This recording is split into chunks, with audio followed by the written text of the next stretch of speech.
আজ চলে এলাম আলিপুর মিউজিয়াম। এই জেল ইংরেজের আমলে তৈরি 1906 সালে।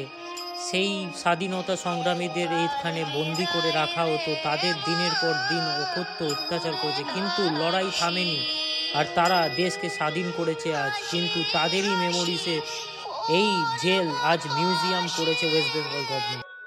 এটাই হচ্ছে আলিপুর জেল।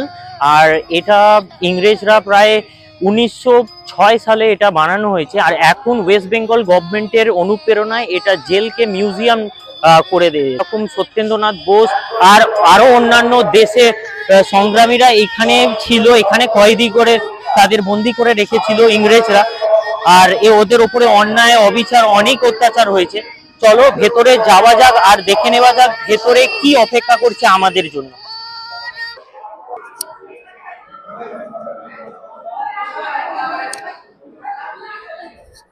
ভেতরে ঢুকে গেছি, ওই যে এন্ট্রি ওই মেন গেট দিয়ে। আর এবার ভেতরে ঢুকে এই যে তোমরা দেখতে পাচ্ছ এই ভেতরটা,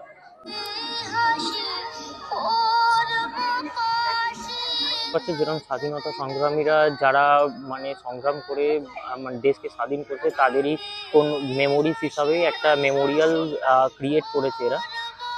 ঢুকতেই তোমরা দেখতে পাবে এটা হচ্ছে জেনারেল কাস্টাডি। মানে এখানেই এসে প্রথমে কয়েদিদের আগে রাখা হতো আর তারপরে বিচার করা হতো কি কোথায় কে কোন ডিপার্টমেন্টে কাদের কোথায় শিফট করবে। তো ভেতরে দেখো পুরোটাই অন্ধকার। আর চলো আগে দেখা যাক। প্রথমে ফাঁসির মঞ্চ, তারপরে নেহরু সেল, নেতাজি সেল, তারপর চিত্তরঞ্জন দাস সেল, বিধানচন্দ্র। চলো এক একটা করে সব কিছু সব এই দিকেই পড়বে ঠিক ফাঁসির মঞ্চের কাছে। এরকম তোমরা দেখতেই পাচ্ছ এটাই হচ্ছে ফাঁসির মঞ্চ। আর এখানে সত্যেন্দ্রনাথ বোস দেরও আরো অন্যান্য স্বাধীনতা সংগ্রামীদের এখানেই ফাঁসি দেওয়া হতো। শুধু একটা না, আরো দুটো ফাঁসির মঞ্চ, দুটো দড়ি আছে। আর দেখেই কিরকম গা কাটা দিয়ে উঠছে। তো একবার সামনে এই হচ্ছে সেখান থেকে বডিটা এখানে চলে আসে। উপরে যেই এটা দেখতে পাচ্ছ ওটার মধ্যে সব কয়েদিদের আটকে রাখতো। আর ওদের দেখানো হতো কি ওদেরই সামনে কিভাবে ওদের চোখের সামনে ফাঁসি অন্যান্য স্বাধীনতা সংগ্রামীদের দেওয়া হয়, তাহলে ওরাও ভয় পাবে আর তাহলে নিজেদের যে সত্যি আছে সেটা বলে ফেলবে।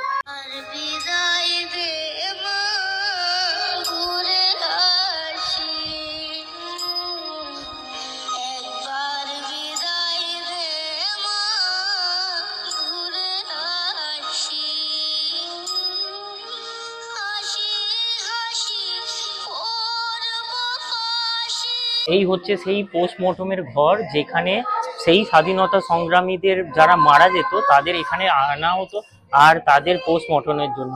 আর এই ড্রেনটা যে দেখতে পাচ্ছ, এই ড্রেনটা দিয়ে রক্ত বাইরে গড়িয়ে বাইরে চলে যেত। আর কতটাই মানে মর্মান্তিক জিনিস স্বাধীনতা সংগ্রামীদের জন্য। আর তারা সংগ্রাম করে আজকে আমাদের দেশকে স্বাধীন করেছে। এই সেলে নেতাজি সেল, বিধানচন্দ্র রয়, চিত্তরঞ্জন দাস সেল আর জিতেন্দ্র মোহন সেনগুপ্ত সেল।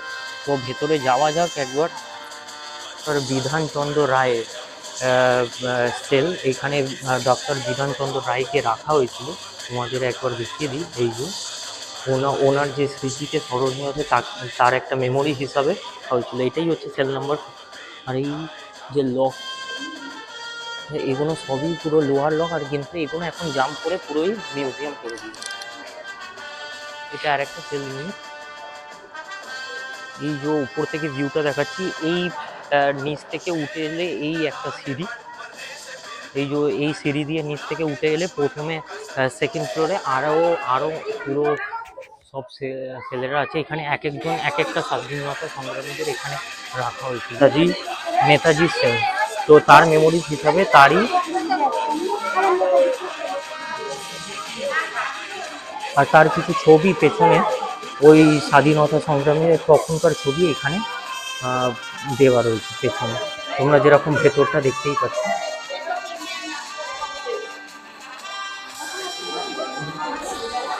দেশবন্ধু চিত্তরঞ্জন দাস 14ই ফেব্রুয়ারি 1922 থেকে 9ই আগস্ট 1922 পর্যন্ত এই কারাকক্ষেই ছিলেন।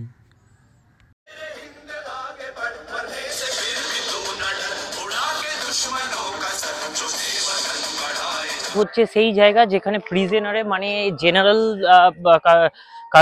কাস্টাডি, আর মেন কথা যাদের প্রথমে ধরা হতো প্রথমে তাদের এইখানেই নিয়ে আসা হতো, এখানে আর যে যার যেরকম দোষ সেই হিসাবে তাদের বিভিন্ন জায়গায় যে চলো ভেতরে যাওয়া যাক।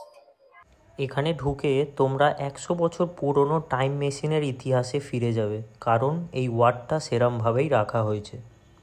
ঢুকেই নজর পড়ল এখানে আগেকার দিনে এরকম করেই নাপিতরা আসতো কয়েদিদের চুল কেটে দেওয়ার জন্য, আর পাশে ইংরেজের গার্ড দাঁড়িয়ে থাকতো। ভেতরে যাচ্ছি, এই জেলের ভেতরে, এইখানেই চান করবার জায়গা, এখানেই খাবার ফাবার সবই জায়গা। এখানে এখানে যেরকম দেখতে হচ্ছে এটা জলের সেই মাটির যে আগেকার জলের জায়গা সেটা, এই যে থালা, আর একদম মনে হবে পুরো একদম অরিজিনাল কেউ বসে আছে, এমনভাবে তৈরি করা হয়েছে মেমোরিজ হিসাবে। আরও যেই স্বাধীনতা সংগ্রামীদের সাথে আরও যারা যুক্ত ছিল তাদের এখানে এরমভাবেই রাখা হয়েছিল, তাদের স্মৃতি হিসাবে এগুলো।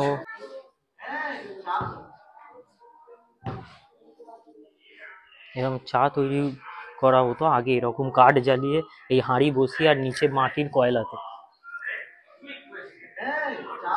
এখন মনে হচ্ছে কি আসল পুরো মানুষ শুয়ে আছে এখানে। আর পেছন থেকে কোনো ব্যাকগ্রাউন্ড মিউজিক দিয়েছে, এখানে হাত দেওয়া নিষেধ সবকিছু।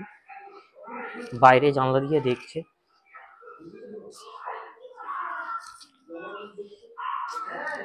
আর দেওয়ালে কোনো রিপেয়ার করেনি, দেওয়ালের ভেতরে পুরো দেওয়ালগুলো যেরকম ফাটা ফাটা আছে, যেরকম ইট দেখা যাচ্ছে, দেওয়ালের মধ্যে ইট দেখা যাচ্ছে, তোর গর্ত দেখাচ্ছে, এগুলো কোনো রিপেয়ার করেনি। রিপেয়ার মানে এইগুলো করেছে যেইগুলো স্মৃতি হিসাবে। এখানে একটা এক্সিবিশন হলও আছে, আর এখানে একটা ডিসপ্লেও চলছে, আর এখানে বিভিন্ন রকমের ক্লাবের যে দুর্গা ঠাকুর যেগুলো ফেমাস হয়েছিল 2022-এ, যেরকম তোমরা দেখতেই পাচ্ছ, এই দুর্গাগুলোকে এখানেই রাখিয়েছে ওয়েস্ট বেঙ্গল গভর্নমেন্টের অনুমতিতে। এটা যেহেতু আলিপুর মিউজিয়াম হয়ে গেছে, সেই জন্যই এই দুর্গাগুলো এখানেই রয়েছে। এটা আলিপুর মিউজিয়ামের ভেতরেই এক্সিবিশন হলে ভেতরে কিছু ডিসপ্লে করছে, কিছু পুরনো দিনকার স্টোরি স্বাধীনতা সংগ্রামীদের। দেখো তোমরা।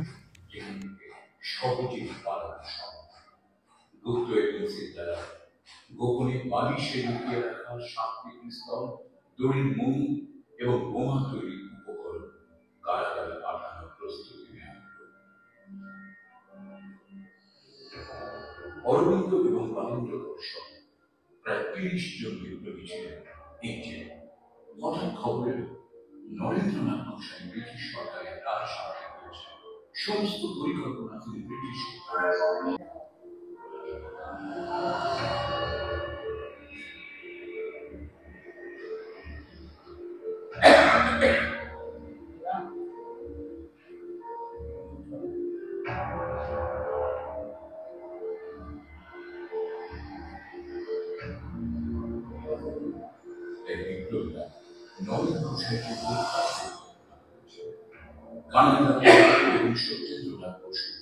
নরেন গোস্বামীকে হত্যার উদ্যোগ নিয়েছিল। পিস্তল আনা হয়েছিল কানাডা এবং সত্যেন্দ্র সরকারি সাক্ষী হওয়ার ইচ্ছে প্রকাশ করলেন, কিন্তু শর্ত দিল তার আগে তারা একবার নরেন গোস্বামীর সঙ্গে দেখা করবেন। 1908 সালের 31 অগস্ট নরেন গোস্বামী তাদের সঙ্গে দেখা করবে, তার শরীরে গুলির শেষ করতে। সেই সকল স্বাধীনতা সংগ্রামীদের ধন্যবাদ তাদের যারা এই দেশকে স্বাধীন করেছে, যাদের জন্য আমরা আজকে সুস্থভাবে জীবনযাপন করছি। ধন্যবাদ সেই মানুষগুলো, আজকে তারা অমর। রাইফেল না, এই একটা মেমোরিজ হিসাবে একটা বড় ক্রিয়েট করে রেখেছে রাইফেল। আরো মনে হবে কি আসল লড়াই লড়াই লড়াই জীবন, লড়াই ছাড়া বাঁচা যায় না। স্বাধীনতা এসছিল লড়াই করে, লড়াই না হলে আজকে আমরা স্বাধীনতা পেতাম না। ওপরে প্রায় 21 ফুট উঁচু পাঁচিল, একবার তোমরা দেখে নাও। পুরো একদম অনেকটা উপরে কারণ বানিয়েছে, কারণ ভেতরে যারা কয়েদিরা থাকতো তারা যাতে রীতিমতন এখান থেকে না পালিয়ে সহজে যেতে পারে, সেই জন্য। শুধু এখানে না, এখান চারদিকে পুরো আলিপুর জেলের চারদিকে এই 21 ফুটের পাঁচিল আছে। এখানে নেতাজির একটা মেমোরিজ করে রেখেছে, আর এখানে তার যে সংগ্রামের বিষয়ে কিছু লেখা রয়েছে। আর রবীন্দ্রনাথ ঠাকুর থেকে শুরু করে মহাত্মা গান্ধীর স্ট্যাচু থেকে শুরু করে আহ, সবই এখানে স্মৃতি হিসাবে, মেমোরিজ হিসাবে রেখেছে। তোমরা ভারত যেরকম লড়াই করেছে, ভারত যেরকম অন্যায় করেনি, আর কারোর অন্যায় সহ্যও করবে না। আর যদি কোনোদিন আবার অন্যায় হয় ভারতের ওপরে, তাহলে আবার ঢাল হয়ে দাঁড়াবে এই বীর সন্তান ভারতের। জয় হিন্দ। এই জেলের মধ্যে যারা এখন যারা প্রিজনাররা ছিল তাদের শিফট করে দেওয়া হয়েছে বারুইপুর কাস্টাডিতে। আর এই জেল মানডে ছাড়া সপ্তাহে বাকি সব দিনই খোলা থাকে 11টা থেকে 5টা অবধি। আর এর যে এন্ট্রি ফিস আছে 30 টাকা পার হেড। আর বিকে একটা ইভিনিং শো হয়, ওটা 100 টাকা নেয়। গেছিলাম আলিপুর জেলে, জেল নয় সরি মিউজিয়াম করে দিয়েছে ওয়েস্ট বেঙ্গল গভর্নমেন্ট। আর এটাই কলকাতার বুকে দাঁড়িয়ে থাকবে সারা জীবন, মিউজিয়াম হয়ে, স্মৃতি হয়ে, সেই স্বাধীনতা সংগ্রামীদের যারা দেশের জন্য লড়াই করেছে, প্রাণ দিয়েছে, আর তারা কোনোদিন মরবে না, তারা অমর হয়ে থাকবে আর সারা জীবন এই কলকাতার বুকের ওপরে। তো আজকে ভিডিওটা এখানেই শেষ করছি, আবার অন্য জায়গায় অন্য কোনো দিন তোমাদের সাথে দেখা হবে। ততক্ষণের জন্য বাই।